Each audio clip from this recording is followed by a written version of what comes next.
Yes, I am still reviewing all the games on Game Pass so that you guys don't have to, and today we're reviewing Aliens Fireteam Elite. Didn't think I'd say this, but Aliens Dark Descent might have been the better game.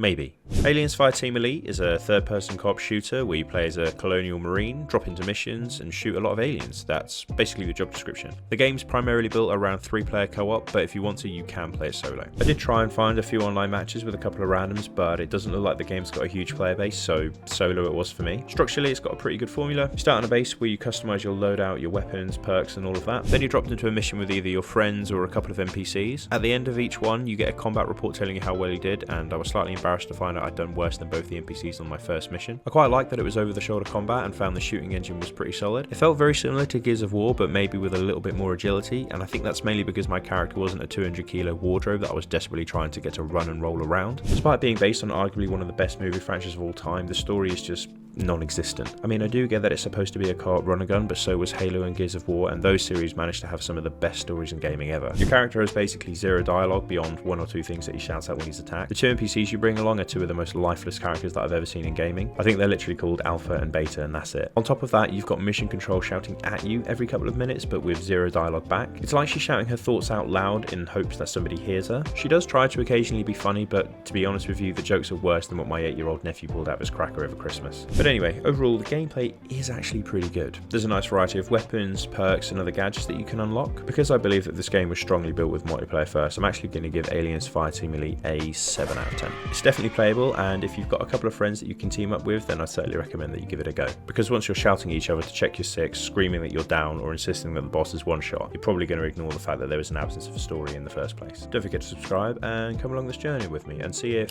one day I'll have a video where I don't have a cold. We're in the middle of winter, I imagine I'm going to have a cold for a few more, but anyway, come along. Cheers guys, bye.